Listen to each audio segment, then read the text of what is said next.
नमस्कार दोस्तों, आप देख रहे हैं जनमन न्यूज और मैं हूं आपके साथ राहुल नायक।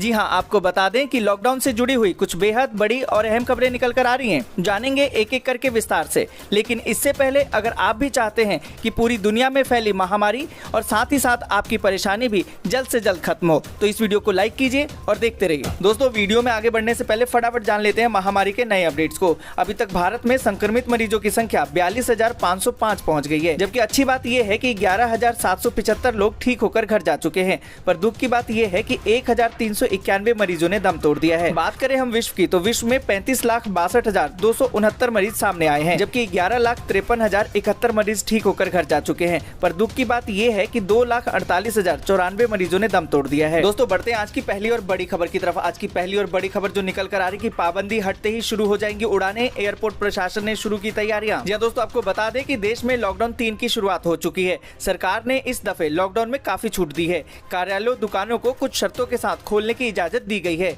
कई कंपनियों को काम भी शुरू करने की इजाजत मिल गई है। इससे सड़कों पर रौनक लौटती दिख रही है। अब लोगों को जनजीवन पूरी तरह से सामान्य होने का इंतजार है। हालांकि तमाम छूट के बावजूद अभी भी रेल, बस और विमान सेवाओं पर पाबंदी जारी है। जी दोस्तों, आपको बता दें कि लॉकडाउन 3 में मिली काफी ढील को देखते हुए इन वरिष्ठ सेवाओं से जुड़े हुए अधिकारियों ने सेवाएं शुरू करने की तैयारियां भी शुरू कर दी हैं। दिल्ली का डोमेस्टिक और अंतर्राष्ट्रीय हवाई अड्डा भी सूना पड़ा है। विमान जहां तहां खड़े हैं। हालांकि अब हवाई अड्डा प्रशासन ने पाबंदियां खत्म होते ही उड़ानें शुरू करने के लिए तैयारियां शुरू कर दी हैं। GMR और डायल की ओर से एयरपोर्ट पर सभी तैयारियां पूरी कर ली गई हैं। जी दोस्तों, आपको बता दें कि एयरपोर्ट परिसर को सैनिटाइज करने के लिए लगातार छिड़काव किया जा रहा है। वाहनों की पार्किंग से लेकर मुसाफिरों की एंट्री तक के लिए विशेष इंतजाम किए जा रहे हैं। दोस्तों, आगे बढ़ने से पहले वीडियो को लाइक और शेयर जरूर कर दें। अगर अभी तक आपने चैनल को सब्सक्राइब नहीं किया तो सब्सक्राइब करें, बेल के आइकन को दबाएं, ऑल नोटिफिकेशन को जरूर ऑन करें। और इसी के साथ बढ़ते हैं अगली बड़ी खबर की तरफ। अगली बड़ी खबर जो निकल कर आ रही कि दिल्ली में बिना PSV बैच वाले ई रिक्शा मालिकों को भी मिलेंगे 5-5 हजार रुपए की आर्थिक सहायता। जी दोस्तों, आपको बता दें कि दिल्ली सरकार ने बिना PSV बैच वाले ई रिक्शा मालिकों को 5,000 रुपए आर्थिक सहायता राशि देने की घोषणा की है। कैबिनेट की मीटिंग के बाद CM केजरीवाल ने बताया कि लॉकडाउन के दौरान दिल्ली के ऑटो, टैक्सी व ई रिक्शा ड्राइवरों की मदद के लिए सरकार PSV बैच धारकों को 5,000 रुपए दे रही है। इस बीच सरकार को ये जानकारी मिली कि हजारों ई रिक्शा मालिकों के पास PSV बैच नहीं है। सोमवार को कैबिनेट ने तय किया कि ऐसे सभी ई रिक्शा मालिकों को भी सरकार 5,000 रुपए की सहायता राशि देगी। दोस्तों, इस पूरी खबर पर आपकी क्या राय है, कमेंट करके जरूर बताएं। जी दोस्तों, बढ़ते हैं अगली बड़ी खबर की तरफ। अगली बड़ी खबर जो निकल कर आ रही कि शराब के लिए लगी लंबी कतारें, भीड़ बेकाबू हुई तो पुलिस ने बंद करवाई दुकानें। जी दोस्तों, आपको बता दें कि लॉकडाउन के तीसरे चरण में कल पूरे देश सहित दिल्ली में भी शराब की दुकानें खोली गयी। हालांकि इनके बाहर भीड़ बढ़ने और सामाजिक दूरी के नियमों का उल्लंघन होने के चलते पुलिस को शराब की दुकानों को बंद कराना पड़ा। 1 महीने से भी ज्यादा समय से बंद दुकानें खुलने वाली हैं, ऐसा जानकर लोग सुबह से ही शराब की दुकान के बाहर जमा हो गए थे। अधिक भीड़ होने के कारण कुछ समय के लिए ही दुकानें खुली। पुलिस ने शुरुआत में लोगों से नियमों का पालन करने की अपील की, लेकिन जब लोग नहीं माने तो पुलिस ने हल्का बल प्रयोग करके भीड़ को तितर-बितर किया और शराब की दुकानों को बंद करा दिया। इस वक्त अमूमन शहर में सभी शराब की दुकानें बंद हैं और उनके बाहर पुलिस तैनात है। दोस्तों, हम आपसे पूछना चाहते हैं कि इस आपदा की घड़ी में सोशल डिस्टेंसिंग का ध्यान रखना चाहिए कि नहीं रखना चाहिए, आप कमेंट करके जरूर बताएं। जी दोस्तों, बढ़ते हैं अगली बड़ी खबर की तरफ। अगली बड़ी खबर जो निकल कर आ रही कि नीतीश कुमार बोले बिहार लौटने वालों को नहीं देना होगा रेल किराया, 1-1 हजार रुपए देगी सरकार। जी दोस्तों, आपको बता दें कि बिहार के मुख्यमंत्री नीतीश कुमार ने राज्य वापस लौटने वाले मजदूर और छात्रों के रेल टिकट का खर्चा उठाने का ऐलान किया है। साथ में नीतीश ने केंद्र सरकार का आभार भी व्यक्त किया है। मुख्यमंत्री नीतीश कुमार ने कहा कि हम केंद्र सरकार को धन्यवाद देते हैं जिन्होंने हमारा सुझाव माना। हमने पहले ही कहा था कि ट्रेन से ही आने पर बाहर से फंसे लोगों की समस्या का समाधान हो सकता है। एक वीडियो संदेश में CM नीतीश ने साफ किया कि बाहर से आ रहे छात्रों को रेल का भाड़ा नहीं देना होगा, बल्कि राज्य सरकार रेलवे को पैसा दे रही है। जी दोस्तों, आपको बता दें कि उन्होंने कहा कि बिहार लौटने वालों में से किसी को भी टिकट के पैसे नहीं देने होंगे। उनके लिए यहाँ एक क्वारंटीन केंद्र स्थापित किया गया है। सभी लोग 21 दिन क्वारंटीन रहेंगे। उसके बाद उन्हें बिहार सरकार की तरफ से न्यूनतम 1,000 रुपए प्रति व्यक्ति दिए जाएंगे। इस योजना के तहत राज्य में 19 लाख लोगों को पहले ही 1-1 हजार रुपए दिए जा चुके हैं। दोस्तों, हम आपसे जानना चाहते हैं कि क्या अभी भी आप दूसरे राज्य में फंसे हुए?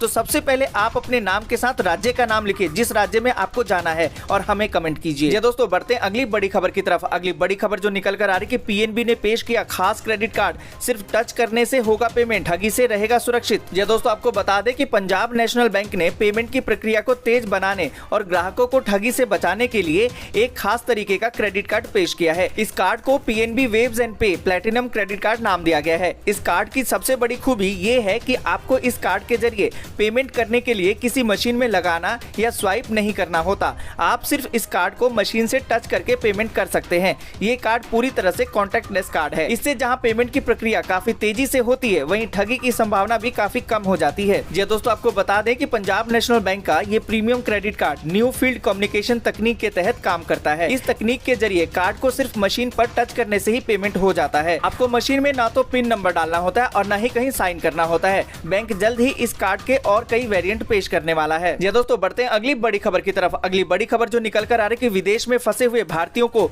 7 मई से चरणबद्ध तरीके से वापस लाया जाएगा। जी दोस्तों, आपको बता दें कि विदेश में रह रहे भारतीयों को 7 मई से चरणबद्ध तरीके से वापस लाया जाएगा। इसके लिए नागरिकों को भारतीय दूतावास से संपर्क करना होगा। केंद्र सरकार ने कहा है कि भारतीय दूतावास और उच्च आयोग व्यवस्थित भारतीय नागरिकों की एक सूची तैयार करेगा। यह सुविधा भुगतान आधार पर उपलब्ध कराई जाएगी। हवाई यात्रा के लिए गैर अनुसूचित वाणिज्यिक उड़ानों की व्यवस्था की जाएगी।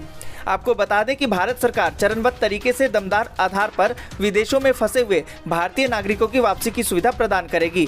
यात्रा की व्यवस्था विमान और नौसेना के जहाजों द्वारा की जाएगी। मानक परिचालन प्रोटोकॉल इस संबंध में तैयार किया गया है। दोस्तों, जिस तरीके से सरकार एक राज्य में फंसे हुए लोगों को उनके गृह राज्य भेज रही है, उसी तरीके से विदेशों में फंसे हुए लोगों को भारत लाने की तैयारी में है। इस पूरी खबर पर आपकी क्या राय है, कमेंट करके जरूर बताएं। जी दोस्तों, बढ़ते हैं अगली बड़ी खबर की तरफ। अगली बड़ी खबर जो निकल कर आ रही कि योगी सरकार का बड़ा फैसला, प्रवासी मजदूरों को लाने के लिए लाएंगे 10,000 बसें। जी दोस्तों, आपको बता दें कि कोरोना वायरस के मामलों के निपटारे और देखरेख के लिए उत्तर प्रदेश के सीएम योगी आदित्यनाथ ने टीम 11 बनाई है। सीएम योगी अक्सर इनके साथ बैठक करके मामलों की जानकारी लेते हैं और साथ ही आगे के फैसले भी तय करते हैं। सोमवार को एक बार फिर से इनकी बैठक हुई, जिसके बाद मुख्यमंत्री ने प्रवासी कामगार मजदूरों को सुरक्षित अपने घरों तक पहुँचाने के लिए 10,000 बसों की व्यवस्था करने की बात कही। इतना ही नहीं, मुख्यमंत्री के निर्देश पर इन सब की मेडिकल स्क्रीनिंग के लिए 50,000 से अधिक मेडिकल टीम भी लगाई गई है। जी दोस्तों, आपको बता दें कि सोमवार को गुजरात, महाराष्ट्र और कर्नाटक से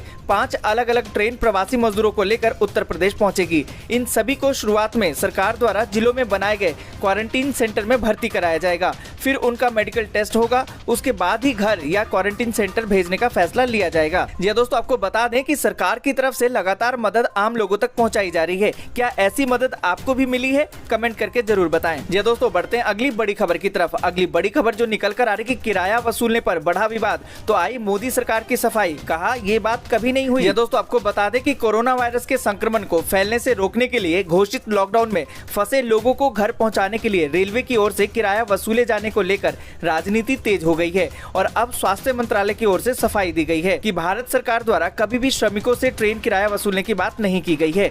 जी दोस्तों, आपको बता दें कि स्वास्थ्य मंत्रालय के संयुक्त सचिव लव अग्रवाल ने केंद्रीय गृह मंत्रालय के साथ अपनी रोजाना की साझा पीसी कहा कि राज्यों के अनुरोध पर फंसे हुए लोगों की आवाजाही के लिए विशेष ट्रेन चलाने की अनुमति दी गई है।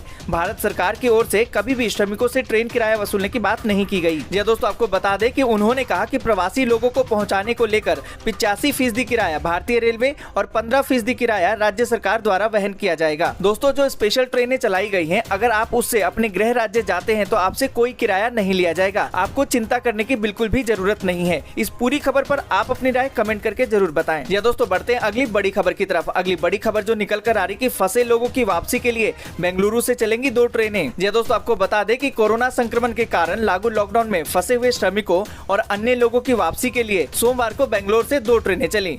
वहीं मुख्यमंत्री BS येदियुरप्पा ने कहा कि फंसे हुए श्रमिकों को राज्य के अंदर अपने प्रतीक स्थानों तक पहुंचने के लिए शुरू की गई मुफ्त बस सेवा 2 दिनों के लिए और बढ़ा दी गई है। जी हां दोस्तों, आपको बता दें कि सरकार ने एक बयान में कहा कि एक ट्रेन जयपुर जाएगी जबकि दूसरी ट्रेन पटना जाएगी। यात्रियों के लिए भोजन और पानी की व्यवस्था यात्रा शुरू होने से पहले ही कर दी गई है। बयान में कहा गया है कि रविवार को 2 ट्रेनें पटना रवाना हुई जबकि एक ट्रेन झारखंड और भुवनेश्वर रवाना हुई। उन चारों ट्रेनों में कुल 4,800 लोग थे। जी दोस्तों, आपको बता दें कि कर्नाटक के अंदर फंसे हुए राज्य के श्रमिकों और अन्य लोगों की मदद के लिए निःशुल्क बस सेवा की अवधि 2 दिन के लिए बढ़ा दी गई है। मुख्यमंत्री ने रविवार को घोषणा की थी कि यह बस सेवा मंगलवार तक 3 दिनों के लिए उपलब्ध रहेगी। जी दोस्तों, बढ़ते हैं अगली बड़ी खबर की तरफ। अगली बड़ी खबर जो निकल कर आ रही कि यूपी में शराब की तय कीमत से ज्यादा वसूला तो योगी सरकार लेगी एक्शन। लॉकडाउन 3 के बीच उत्तर प्रदेश सरकार ने शराब की बिक्री को लेकर बड़ा फैसला किया है। 4 मई से राज्य में शराब की बिक्री शुरू की गई है। लॉकडाउन के दौरान ग्रीन और ऑरेंज जोन में शराब की बिक्री पर छूट दी गई है।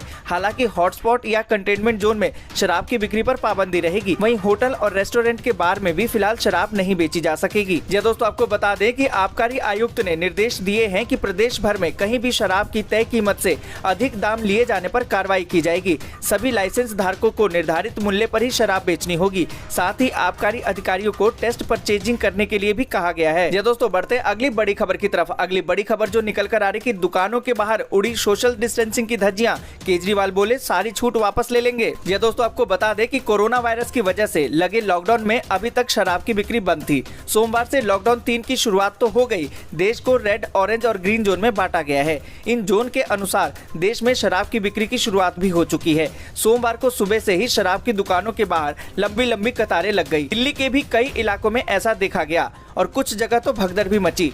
लोगों के इस रवैये पर दिल्ली के मुख्यमंत्री अरविंद केजरीवाल ने नाराजगी जताई है। जी दोस्तों, आपको बता दें कि उन्होंने कहा कि अगर हमें अब मालूम पड़ा कि सोशल डिस्टेंसिंग का पालन नहीं हो रहा है तो हमें उस इलाके को सील करना होगा। जो भी छूट दी जा रही है उसे वापस लेना होगा। दिल्ली के लोगों के सेहत के लिए हमें कड़े कदम उठाने पड़ेंगे। जी दोस्तों, आपको बता दें कि अरविंद केजरीवाल ने प्रेस कॉन्फ्रेंस में कहा कि आप लोग कसम खा ले कि कल से ऐसी हरकत नहीं करेंगे, सोशल डिस्टेंसिंग का पालन करेंगे। ये आपके सेहत के लिए है। कोई दुकान बंद नहीं हो रही, दुकानें खुली रहेंगी। ऐसी भगदड़ नहीं करनी है। अगर हमें अब पता चला कि सोशल डिस्टेंसिंग का पालन नहीं हो रहा है तो हमें उस इलाके को सील करना होगा। ये दोस्तों, बढ़ते हैं अगली बड़ी खबर की तरफ। अगली बड़ी खबर जो निकल कर आ रही कि भारत में तेज हो रही है कोरोना मरीजों की फ्रीक्वेंसी, डरा रहे हैं लगातार बढ़ते हुए आंकड़े। ये दोस्तों, आपको बता दें कि भारत में कोरोना वायरस तेजी से लोगों को अपनी चपेट में ले रहा है। इसकी एक सबसे बड़ी वजह कहीं न कहीं हमारी अपनी लापरवाही भी है। लॉकडाउन के 41वें दिन के साथ ही इसका तीसरा चरण भी शुरू हो चुका है। केंद्र और राज्य सरकारों द्वारा किए गए उपायों की बदौलत कुछ जिले जहां पे फिलहाल कोरोना मुक्त है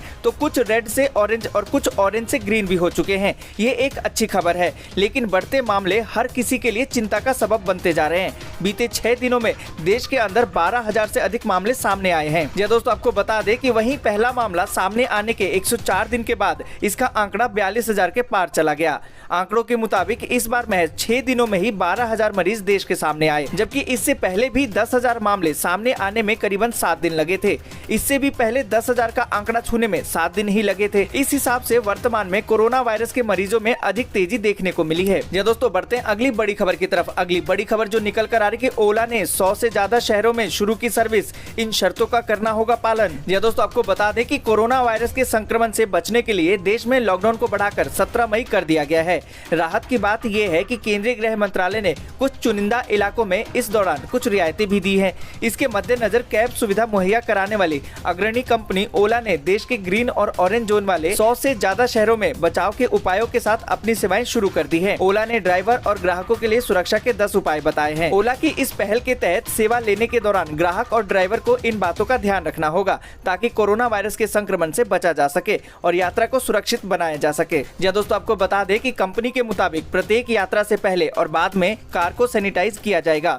प्रोटोकॉल का पालन नहीं करने और किसी के भी मास्क नहीं पहनने पर ड्राइवर और यात्री अपने राइड को कैंसिल कर सकते हैं। साथ ही सोशल डिस्टेंसिंग का पालन करना और साफ सफाई जैसे उपायों को शामिल किया गया है। जी दोस्तों, बढ़ते हैं अगली बड़ी खबर की तरफ। अगली बड़ी खबर जो निकल कर आ रही कि लॉकडाउन 3 में पहले दिन ही सीएम केजरीवाल ने बुलाई कैबिनेट बैठक, पहुंचे सचिवालय। जी दोस्तों, आपको बता दें कि देश में कोरोना वायरस का कहर जारी है।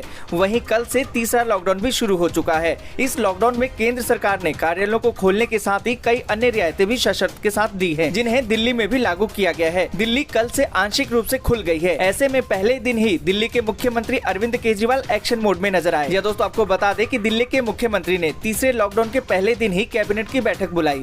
सीएम केजरीवाल इस बैठक में भाग लेने के लिए दिल्ली सचिवालय भी पहुंचे। इसके साथ ही दिल्ली सरकार के मंत्री भी बैठक में शामिल हुए। आपको बता दें कि दिल्ली में सभी जरूरी सेवाओं वाले सरकारी और निजी कार्यालय खोलने की अनुमति दी गई है। दोस्तों, आपको बता दें कि केजरीवाल ने केंद्र से अपील की है कि वो कंटेनमेंट जोन को छोड़कर पूरी दिल्ली को ग्रीन जोन में डाल दे, ताकि दिल्ली के विकास की गाड़ी को एक बार फिर से पटरी पर लाया जा सके। उन्होंने उम्मीद जताई है कि वो केंद्र को मनाने में कामयाब होंगे और दिल्ली वालों को जल्द ही लॉकडाउन से राहत मिलेगी। इससे दिल्ली वालों को भी लाभ मिलेगा। दोस्तों, आज के लिए बस इतना ही। वीडियो को लाइक और शेयर जरूर कर दें। अगर अभी तक आपने चैनल को सब्सक्राइब नहीं किया तो सब्सक्राइब करें, बेल के आइकन को दबाएं, ऑल नोटिफिकेशन को जरूर ऑन करें।